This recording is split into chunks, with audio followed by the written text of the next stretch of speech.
मुख्यमंत्री डॉक्टर मोहन यादव एवं भाजपा प्रदेश अध्यक्ष व विधायक हेमंत खंडेलवाल ने शनिवार को कुशाभाऊ ठाकरे सभागार में मध्य प्रदेश जन अभियान परिषद और स्वदेशी जागरण मंच के संयुक्त तत्वाधान में आयोजित स्वदेशी से स्वावलंबन राज्य स्तरीय संगोष्ठी में सहभागिता कर संबोधित किया। भगवान के यहाँ देर है अंधेर नहीं, हम कभी सुनते थे, समझते थे, और आज के इस दौर में हमारे देश को जब तीसरी आर्थिक ताकत बनने की तरफ हम लोग बढ़ रहे हैं, और सच में इसमें देश के अंदर सबसे बड़ा योगदान है तो हमारी जीवन शैली का है। ये बात सही है, सरकारों की अपनी भूमिका होती है, सरकार की पॉलिसियां होती है, लेकिन सरकार की पॉलिसियों के साथ समाज की जागृति जो चाहिए, और समाज की जागृति का जो अपना अंदर का कल्चर है, उसके आधार पर हम सदैव इन सारे संघर्षों से निकल के बाहर आते हैं। तो मैं उम्मीद करता हूं स्वदेशी के माननीय आज मोहन नागर जी को बधाई देता हूं। मुझे मालूम ही नहीं पड़ा, 1 साल हो गया 365 में, ऐसा लगा कल की बात, कहाँ अभी अपॉइंट करा, लेकिन आपके माध्यम जब आपका साल कहता तो मेरे तरफ भी आती बात कि ये भी बड़ा हो गया। मेरे को ध्यान में आ रहा है कि अच्छा मेरा भी 1.5 साल से ऊपर हो गया। और इसमें लोकसभा भी हो गए, सारी हमारी आम सभा लोकसभा सब चल रही है। मैं मान के चलता हूं कि ये आज माननीय कश्मीरलाल जी भाई साहब यहाँ मौजूद है, सुंदरम जी मौजूद है, और मुझे बताया गया कि कई सारे हमारे गोष्ठी में वक्तागण भी अपने अपने विचार रखने वाले हैं। जैसे मैं अपनी ओर से आप सबका मतलब सरकार की ओर से भी अभिनंदन करता हूं, और ये विचार जरूर देता हूं कि आपने और आपके सबके भाव से आज का समय वाकई ये और सार्थक है। आज़ादी के पहले से स्वदेशी के भाव के बलबूते पर हमने अंग्रेजों से भी लड़ाई लड़ी, और समाज को भी जागृत करने का एक बड़ा संघर्ष का इतिहास है। और स्वदेशी के भाव में ये अवरोध आते रहते हैं, ये अवरोध समय अपने आप ठीक कर देता है। हमने आज़ादी की लड़ाई में भी जब तक गणपति जी नहीं आए थे तब तक आनंद नहीं आया था। गणपति जी के आने के बाद बाल गंगाधर तिलक ने जो लड़ाई लड़ी थी, तो वो स्वदेशी की भावना देश भर में ओत-प्रोत हुई, और अभी भी गणेश जी का ही समय चल रहा है।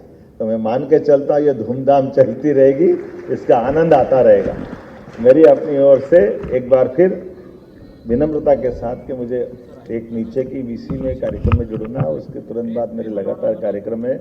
हमारी सरकार भी इसी दिशा में आगे बढ़ रही है। मैं आपको ये जरूर बताना चाहूँगा कि आज मैं अपनी रीजनल इंडस्ट्री कॉन्क्लेव टूरिज्म के सेक्टर में जा रहा हूँ।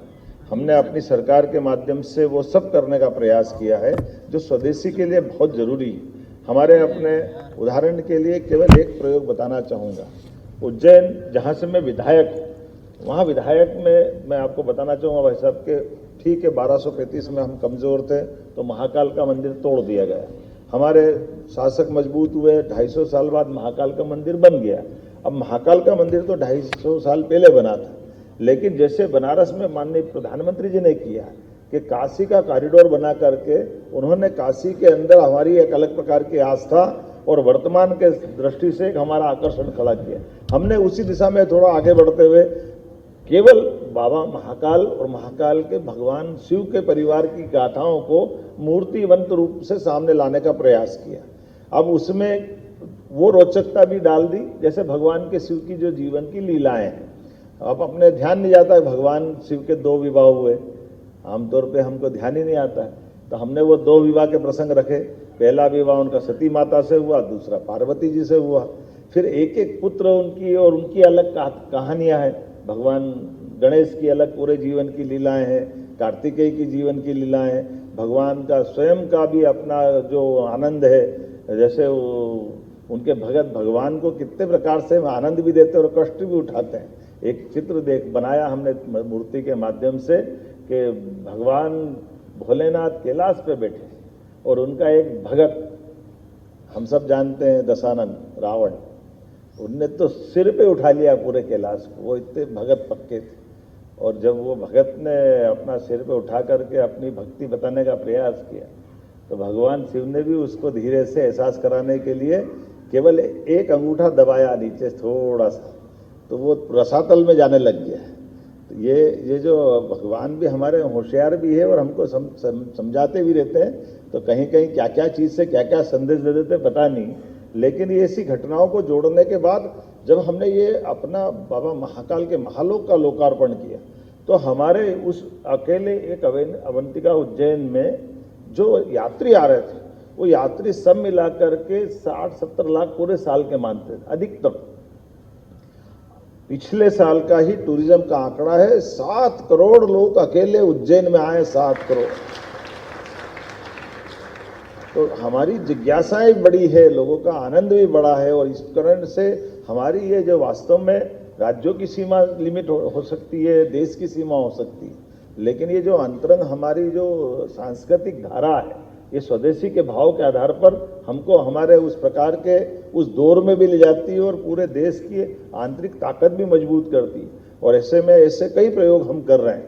एक तरफ हमने धार्मिक पर्यटन को बढ़ावा देने का प्रयास कर रहे हैं, एक प्रकार हमारे अपने जंगल अपने जानवरों से आबाद होते हैं, तो जानवरों की रक्षा करते हुए जानवर भी सब प्रकार के अतीत के काल में होते होंगे 60-70 साल पहले चीता आखिरी में छत्तीसगढ़ में मारा गया था, लेकिन चीते पुनर्बसाहट का काम भी अभी वर्तमान में किया।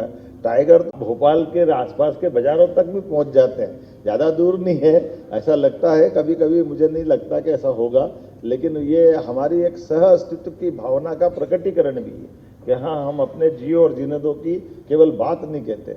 तो हमने आज रीजनल इंडस्ट्री का एनक्लेव अपने ग्वालियर बेल्ट में की है, पहले रीवा में की थी, एक एक करके सभी सेक्टर में एमएसएमई, स्वदेशी, इस दृष्टि से जो आपका भाव है उस भाव को लेकर के हमने कहा कि हम बड़े से बड़े उद्यमी को भी बढ़ावा देंगे, लेकिन जो रोजगार आधारित उद्योग देगा उसको विशेष छूट देंगे, उसको विशेष लाभ देंगे।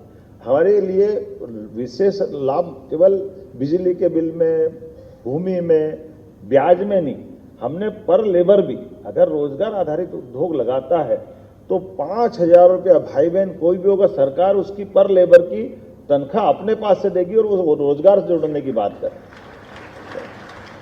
ताकि हमारे अपने जैसे उदाहरण के लिए कॉटन, मैं कोयम्बटूर गया था भाई साहब, आप तो तमिलनाडु से ही आपको जानकारी है, तो कोयम्बटूर कपास हमारे यहाँ हो रहा है और कपास का हमारे यहाँ भी कारखाना खुलना चाहिए। और कारखाने खुलने के लिए पुराने समय में बड़ी बड़ी मिल थी, उज्जैन में, इंदौर में, ग्वालियर में, रतलाम में। टेक्नोलॉजी बदल गई, टेक्नोलॉजी को नहीं अपनाने के कारण से भी, और छोटी छोटी बात है, अब धागा बनाना है, धागे से कपड़ा बनेगा और कपड़े से रेडीमेड गारमेंट्स की तैयारी होगी, विदेश में निर्यात होता है। तो हमने कहा कि ये हमारा कॉटन का भी यहीं धागा बने, यहीं कपड़ा बने, तो ऐसे में बड़े पैमाने पर लोगों को रोजगार भी मिलेगा। तो ऐसी इंडस्ट्रियां हमने चालू करी, और छोटी छोटी इंडस्ट्री, अगर दूसरे मशीन आधारित उद्योग लगाओगे तो हम आपको लेबर के लिए कोई पैसा देने वाले नहीं, लेकिन रोजगार पर अगर आप अपने होटल भी डालोगे, अगर आप अपना हॉस्पिटल भी डालोगे, तो उसके लिए भी हम सब्सिडी दे रहे हैं, क्योंकि उसमें कई लोगों को रोजगार मिलता है। ऐसे सभी क्षेत्र में तो 5,000 रुपया महीना 10 साल तक सरकार देगी, कोई ऐसी फैक्ट्री डालता है तो। कई कारखाने खोल रहे हैं हम इस बार। आज की स्थिति ये हो गई कि गोकुल, वर्धमान और ऐसे बहुत सारे नाम ले सकते हैं, ये बड़ी बड़ी इंडस्ट्रियां जिसमें बड़े प्रकार से लोगों को रोजगार दे रहे हैं। और ये भी नहीं केवल हमें बड़ी इंडस्ट्री में ही दे रहे हैं, आगे जाकर के हम ये लघु कुटीर उद्योग को अब अपने घर में भी खड़ा करें, घर से भी उनको मदद करें। ऐसी कई प्रकार की योजनाओं को लेकर के स्वदेशी जागरण मंच के साथ में भी कोई दिन अपनी ऐसी प्रदर्शनी लगाएंगे, जिसके आधार पर हमारी लघु कुटीर उद्योग कैसे कैसे काम कर रहा है, इसकी जागृति भी सबको आएगी। आज तो इतना ही कहते हुए कि मुझे और कार्यक्रम में जाना, आपसे विदा लेता हूँ। बहुत बहुत धन्यवाद। भारत माता की जय। Rabindranath Tagore University, Bhopal, only private university in MP to be NIRF rank for 6 consecutive years. 600 से ज्यादा company tie-ups for placements, centre of excellence for research, global festival विश्व रंग में शामिल होने का अवसर। रविंद्रनाथ टैगोर यूनिवर्सिटी।